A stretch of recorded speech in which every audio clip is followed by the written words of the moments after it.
So to kick us off this afternoon, we've got a lot to get through as we talked about this morning, but to kick us off this afternoon, I've got Maggie who's going to come and share with us about an organisation that she runs called Mothers Uncovered. So over to you, Maggie.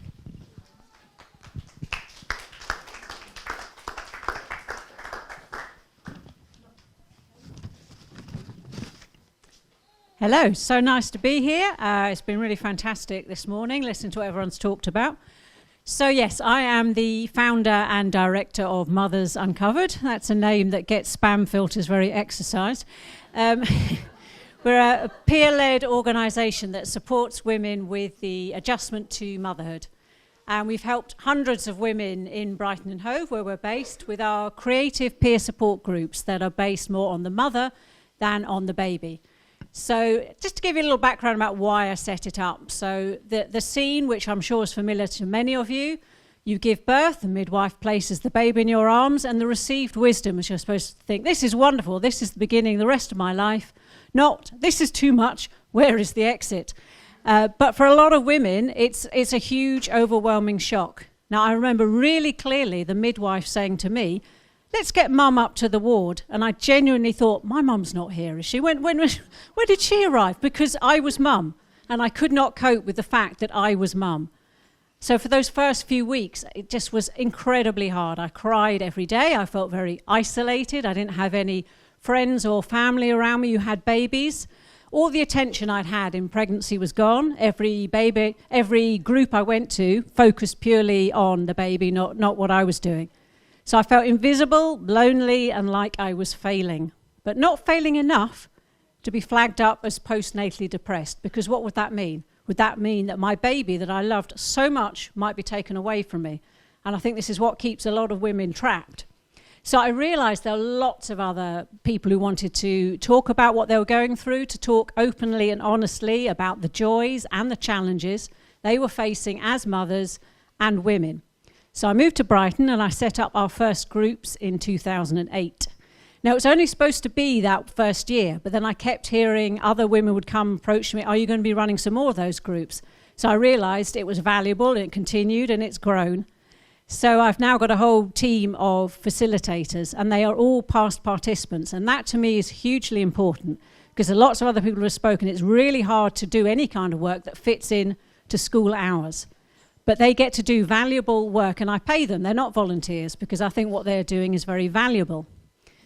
And it's what we do in the groups mostly is that it is a safe space to talk honestly, because quite often there might be things you want to talk about that you can't say to the rest of your family, because it might be about the family. You need a safe space to express them. Also, it's a record of this time, because you think you're going to remember everything and you remember nothing. But so we do art and writing, mindfulness in these groups, and it just helps focus the mind, create a permanent record of what they're going through, and it validates what they're going through as well, because so many mums feel invisible.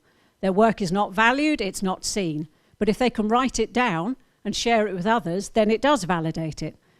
So yeah, it's primarily discussion in our groups, and I think it helps hugely that the mothers can speak to other mothers about what they're going through, because a health professional might be an excellent clinician, but they don't have to be a mother to do that job. It's like saying, I'm going to have my car serviced. The mechanic doesn't actually drive themselves, but they can, it doesn't make sense. You want to speak to somebody who knows what you're going through. So we do these regular 5-week groups. We have some offshoots. We have something called My Birth, which is about birth trauma. I don't know how many in the room have heard of the word matrescence, which means becoming a mother. So for those that don't know, it was coined in 1973 by anthropologist Dana Raphael, and it's starting to gain in popularity in this country. So she likened matrescence to adolescence. It shares with it change in body image, hormonal fluctuations, and new identity.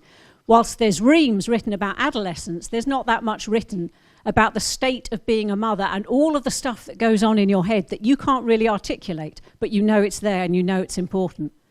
We do other creative things. We did a book in 2018. It's called The Secret Life of Mothers. So that's accounts of women sharing their experiences, and that's available on Amazon. And last year I started a podcast, which is called The Secret Life of Mothers as well, so you can go and find that up. what Anne and others have said, it's what I believe in very strongly, that motherhood is not valued. And for me, I started advocating about 10 years ago for it, because I met so many mothers who felt really broken by what they were going through. They'd come creeping into the groups and they'd say, things like, well, when I go back to work, it's like, whoa, you are working. This is work. Soothing a crying, teething baby is more work than, say, phoning somebody up and say, you've been in an accident and can claim compensation. That's not work. Looking after a baby is work. And there's so much whataboutery. If a mother ever speaks up publicly about how hard it is, oh, well, in my day we didn't have any of this, or what about the dads, or what about the mums, what about the women who can't have children? It's that last one that stops women feeling they can't speak up. So I do quite a lot of campaigning and advocacy. One, around matrescence. We've got a petition on change.org called Support Matrescence. Last year I did a whole universal credit campaign, which MAHM kindly helped me promote, about forcing people back into work when their youngest child turns 3, which particularly penalises single parents. A whole campaign around basic income, because if there was a basic income in place, that would liberate anyone who cares for somebody, which is probably most of us at some point in our life. I do speak a little bit publicly. I don't get very much attention because mums are never news, really, unless there's something critical. The fact that, say, suicide is still the leading cause of death in new mothers, that might be attention, and you might get something about that. I was on Radio 5 a couple of weeks back talking about the Maternal Mental Health Alliance report, which talked about the paucity of perinatal care across England. There's only 46. None are in Sussex, which is where we're based, so I managed to get something out of that. So, our problem in keeping going is we never have enough money. And we frequently get contacted by the head of the family hubs or the health visitor saying, please run some of your birth trauma groups. We can't run on nothing at all, and yet one of our groups costs about £1,500 to run a 5-week group, which is the cost of a hospital bed for one night. So why we don't invest preventatively is a mystery to me. So we do various other offshoots. The My Birth, we do Frazzle, that's an online peer support group for parents of SEND children. A specific group for young mums, because we had a few young mums who came to one of our sessions, said they hadn't felt comfortable coming because it was full of old mums, as in people over the age of 30, and teen years as well, which is for parents of older children. So it's all about giving mothers a voice, telling them that it's valuable, making them feel proud in the value of what they're doing, and just sort of giving them that space to care. That's probably 5 minutes. Is that 5 minutes? Brilliant. I mean, I could talk for hours. I've got a couple of these. Do please get in touch if you would like to hear more. Really nice talking to you.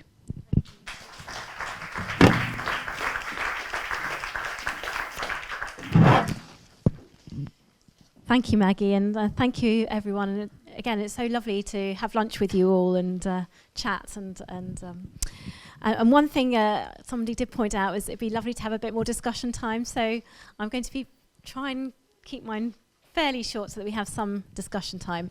The topic is motherhood and politics, I think, that I'm going to talk about. And I'm really just going to talk you through what we do campaigning as Mothers at Home Matter. And really there are 3 things we campaign for. We have three pillars. One is promoting an understanding of the development needs of young children and the important relationship of the mother and the child and this important bond. The second is to enhance the confidence of mothers and also to encourage those who would like to be at home more with the children and can't be. And also to try and raise the self-esteem and just to tell people that it is valuable. What we do is valuable work. And the third is to campaign for a level economic playing field. When I first started with Mothers at Home Matter about 14 years ago, it was really just that the tax system was skewed against being able to be at home because we had these 2 individual, because you're taxed as individuals. Now the economic system is much more tilted against being the option to be at home. You've got subsidised daycare, which makes it sort of economically better to go out to work and it's still difficult, but it is economically better to have 2 incomes, put your child in daycare, than have the option to be at home. It is more of a financial sacrifice. So changing the narrative really is the first step. Changing the narrative that what we do is a waste of time. But really, and also, as you all heard this morning, that children are obstacles. So the narrative really is children are wonderful. They're our future generation. They are the future of our nation. They are worth spending time with. In fact, they give us so much. I mean, they really are our teachers, and there's so much to learn. And actually, the world that we enter when we are with, when we look after children is quite magical. I'm going to quote the Bible, but Jesus says, unless we become like little children, we will not enter the kingdom of God. But it's this divine aspect. We start to see magic again in our world. We see the spider web and things that we slow our life down. And it's really having this time to be able to be with our children that is really important. Because mothering is about nurture, and it's about, it's a moment by moment nurturing, loving, soothing, the security, and it is a unique bond, that mother and child, and it's just allowing them to have that security before they start to go out into the world. So I thought we'd just have a quick look at some of the things. Oh my God. Sorry. So, okay, so the first thing we went to was the Labour Party. We're going to talk about the Labour Party conference, and I had the same reaction as I have now, because when I went to the Labour Party conference, I was sitting in a meeting looking very, serene, looking very ready to ask my questions, and Anna and Ange turned up carrying these babies, and I thought, oh no. But anyway, they were fantastic.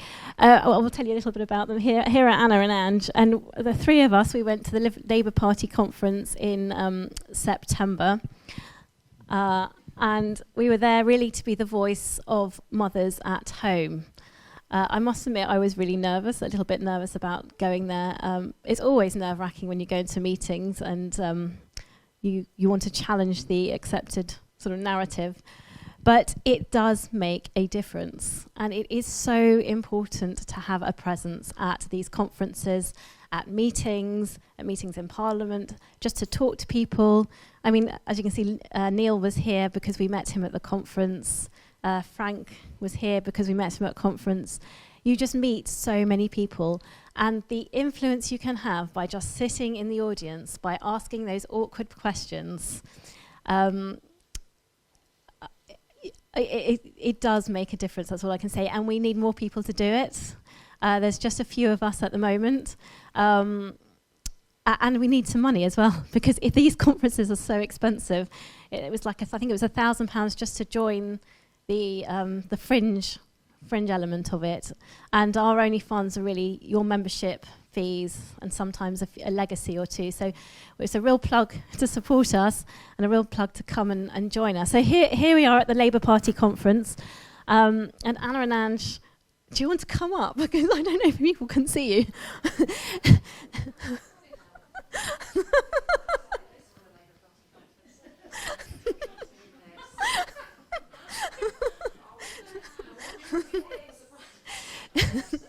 So here are Anna and Ange. They were stars. They didn't look quite like this. And they just say to me, Anne, I didn't tell you what we were going to come like because I didn't want you to say no. But they came carrying their babies, and they made such an impact. No. Yeah. So we sat in every single meeting that we possibly could. We crammed as many meetings as we could into the day. Sometimes we sat together, sometimes we sat in different places in the audience. And it does help having one or two of you, because sometimes your energy gets lower, or sometimes you feel a bit down, or you feel a bit, I can't do this, and then the other two are there to sort of boost you up. And then also there are times where you ask a question and it gets dismissed, and then one of the others would chime in and say, no, you haven't answered the question. So quite often, the narrative very much is, as we spoke about this morning, getting mothers into the paid workforce. There's a lot about the gender pay gap, and that we really need mothers into the workforce to close this gender pay gap. There is a growing distrust of parents as well in favour of the professional. And I know Neil touched on it, and I do disagree with Neil, and I agree with David, that bad cases make bad law. So you don't want to not give parents support, the money, because you distrust some parents. But there is a growing narrative, and you see it more and more in Parliament, amongst politicians who speak about you cannot monitor what goes on in the home, and therefore it's better for children to be in daycare. So we're really there just to be that annoying voice saying, hang on a minute, it's not what we want. We want to be with our children. It's important for the child's outcome that we're there. What about that? Why can we not have equality? Why is our contribution as mothers not being valued, not being recognised? So there's quite a few meetings here. This middle one was with the Women's Budget Group. And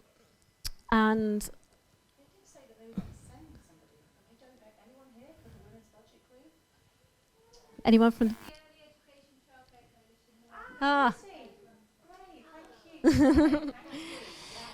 And the other thing, really important thing, is to talk to each other, isn't it? To talk to people so that they can hear us, we can hear them, and we can find the common ground and work together, because I think working together is really important to having a better family policy which suits everybody. I think, so in a couple of them we were just asking, and I know Anna, you asked, go on, you tell them what you asked. I don't know what I asked. Asked about, oh God, I can't think what I asked. You said, well, to Neil, you said if there's only the offer. Oh yeah, I did ask in the final session we went to, which we almost didn't go to actually, because we were like, oh God, it's the, yeah, it's at the bottom left. And I said, how are you going to sell, I think this is what I said, how are you going to sell this offer of free childcare for babies from 9 months to mothers, families, without them feeling that it is the next step? And it actually, all of them, it was really quite, I mean, that's how Neil ended up coming, because all of them on the panel were really, it was quite emotional actually. And also that thing of, if we are there at these meetings, you realise, we're not enemies. We're all trying to work out something. So yeah. You asked the feminists, the women, so they weren't feminists, were they? Oh yeah, we did go to the Labour Women's Network, and that was quite illuminating. I think we asked the question, as a marginalised group, what are you going to do for us? Because we were there. We are a group of women. We're a women's Labour network, and it was really illuminating. Actually, we felt, maybe we were wrong, that our question, which was the first question, was put right to the back, and then there was, no, we've run out of time now. And then the woman who was going around with the question was like, no, actually, we've got more time. And then they shuffled the question around, didn't want to ask the question. And then the response, I felt sorry for the lady, actually, because she just went, well, yes, blah, blah, blah, blah, blah, shared parental leave. And then I said, okay, so what will we do as a network? And she's like, just carry on as you're doing now. And I thought, thanks, no support there, no support, you just carry on. It was really, and I think other people felt it in there. That, yeah. No, I was going to say, it's not just the questions that you ask or in the room and the answers you get, but quite often people will come to you afterwards and say, actually, you made a good point. So I had a gentleman come up to me from the Women's Budget Group saying, yes, his wife felt that she was neither very good at home or at work because she was split, she was torn. And another gentleman came and said, his daughters, felt this feeling of being torn and really wanting to be with their children. So you do have an impact, and it's just really important to ask the questions. I think one of the things I remember asking was saying, I think the gentleman who was giving the talk said it is really important for women to make to be free to make a contribution to the economy. And I sort of said, well, what about our contribution got our contribution as mothers raising the next generation, which got a round of applause, which was quite nice.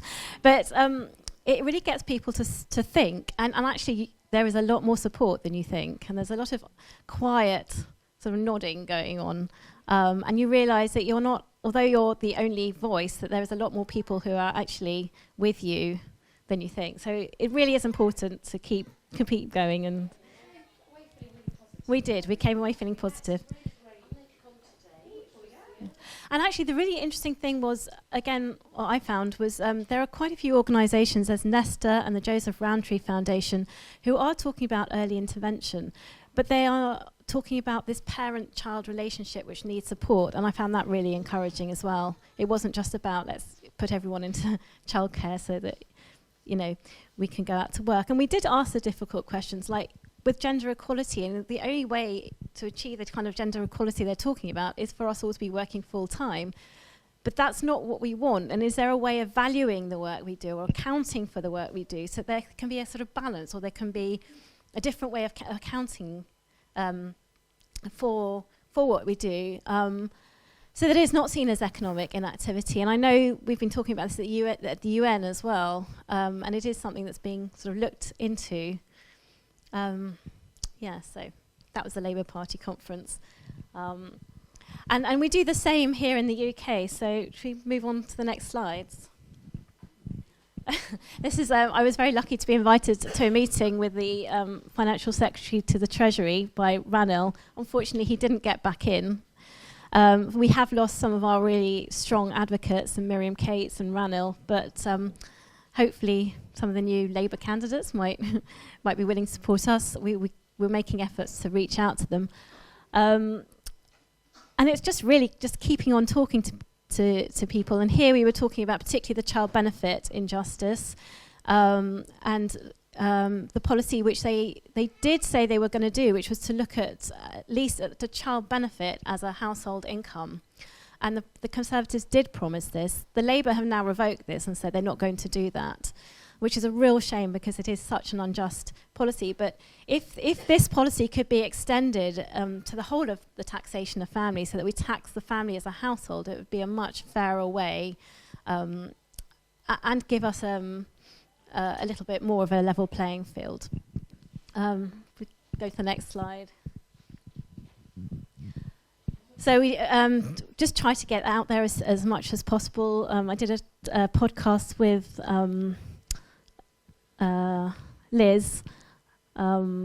Elizabeth Willits, who's investing in women, and actually she just asked me to do a live Instagram. So yes, I'm up for it.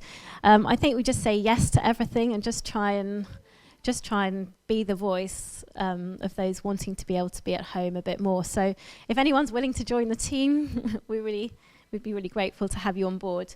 I did something with Jordan Peterson's wife, Tammy Peterson, and it just gives a chance to reach a wider audience, just to talk about the love of motherhood, the joys, that it is a really special time, and what we do is really important. We'll just move on a slide. Yeah, the various meetings in London, I attend quite a few, and again, it's really important to be that voice, so that there is a balance in the debate, a balance in the conversation. This is one. It was the launch of your book, David, wasn't it? But there are many meetings in London, and it would be really good to have people on board to come and help represent our voice. The next one. So the other thing that I do is I'm president of the European Federation of Parents and Carers at Home. So there are about 16 different countries, or organisations from different countries, who are basically fighting for the same thing, this value of motherhood, of care, of the outcomes of our children. Here we were in Budapest for a conference on the family. I was actually with Madeline, who's going to speak soon.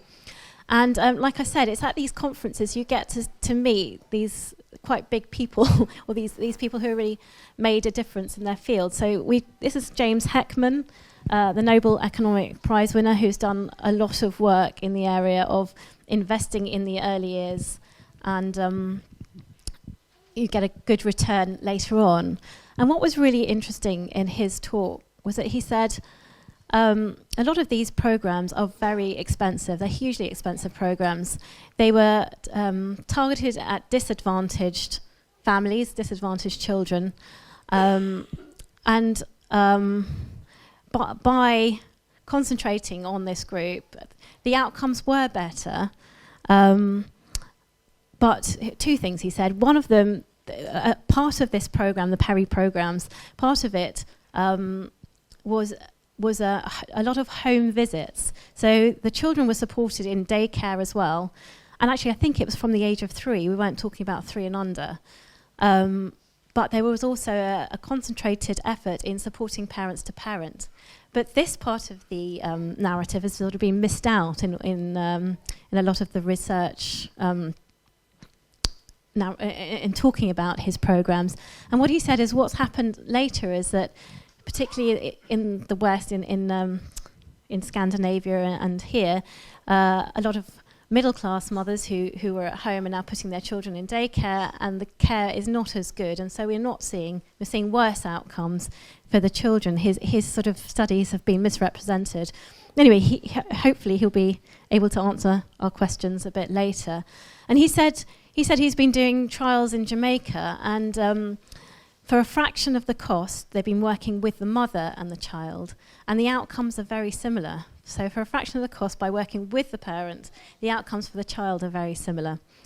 And now he's doing work in trying to look at this parent-child relationship in terms of in economic terms as well.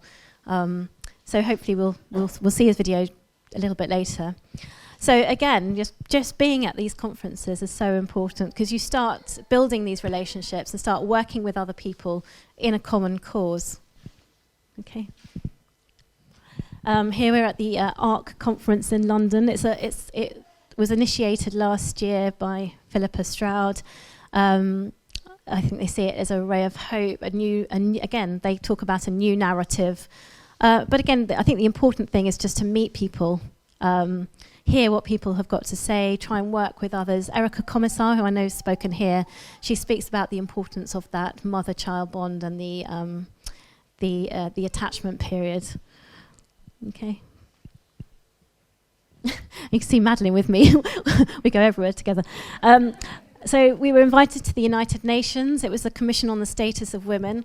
And I have to say, before we went, I said to Madeline, why are we going? As in, what is the point? As in, I read through all of the things that all the meetings, and I just thought, what are we doing here? And she said, no, that's why we have to be here, Anne, because we have to put the other side. We have to speak about, the other side. Anyway, we did go, and it was we had a brilliant time. And we had a fun time as well. I think that's the other thing. We have such a fun time. It's really enjoyable. And actually, it's quite enjoyable annoying people as well. So here we are at the United Nations. If you turn on a slide, I'll just... we went to a meeting with the Nordic countries, and again, it was very funny. So each country... so there was Iceland, Denmark, Norway, Sweden, I can't remember, all the Nordic countries. Oh, we can't find it. Okay. So they were all kind of competing with each other over which one had the best childcare or paternal leave. And then the Iceland minister said, it's very surprising when we give the mothers and the fathers the same amount of time, but then they have a little bit extra where they can choose which one does it. And he said, but it's always the mother. And then he said, but that is because the father earns more. That is why the mother takes the option to have more maternal care.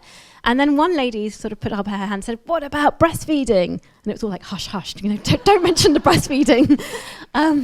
Anyway, I had my hand up for ages, but I didn't get answered. So I went, afterwards you were able to go and talk to the minister. So there was a minister for, I can't remember if it was childcare or equalities, I can't remember. So one of them was a minister. The lady on the left was the Minister for Equalities in Denmark.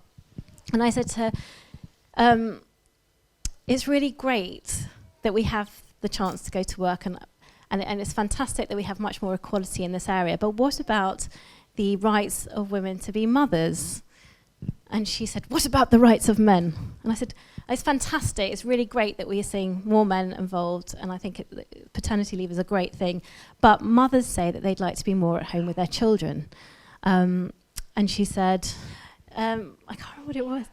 No, she was like, you're trying to drag women back 100 years. I said, I'm not trying to drag them anywhere. But she said, I can't talk to you anymore, and I have to go. And she had to leave. But just this inability to be able to see the other point of view, you know you've touched a nerve, because people don't get angry for asking these questions. And then I spoke to the minister, he was the Icelandic minister, and he had said in his talk that they were no longer going to extend maternity or paternity leave. They wanted to extend childcare, because this is a new policy. So I asked him, what evidence did he have that childcare was good for young children? He said, oh no, it's not that it's not good for children, it's that it's not bad for children. And I said, oh, but what evidence do you have that it is not bad for children? And it's like, oh, well, I have to go now. So people don't have the answers. They're implementing these policies, and they actually don't know whether it is good or bad for children. And it's quite an eye-opener, and it's actually good to be able to be there, to be able to have these questions. And actually afterwards it was very funny, because we came out kind of like, oh my goodness, and we were approached by the news, the Nordic news, and they said, what did you think? We were like, you don't want to know what we thought. They said, no, we do. So Madeline and I then gave an interview about what we thought of the of the Nordic conference. But again, there's nothing like being present at these meetings. Sorry? Oh, sorry. Yes, so I think, do I have any more, or was that it? Oh, yes. So just quickly, again, we were at the UN. We met the Hungarian Minister for Families, and they do have quite a good policy in Hungary for families, so it's good to hear what other countries do. Madeline and I were invited to talk at an African meeting, so we had to talk about the well-being of mothers. It was very funny. We didn't know what... Anyway, so you get to talk to lots of different people. And here, again, I was invited to the Europeans lobby, and I have to say I was really frightened of going. I thought I would be the only lone voice. But again, the moment you start speaking, even if people don't it feels like you're speaking to a hostile room, afterwards, I had a lot of people come up to me afterwards, and you do realise that you're not alone.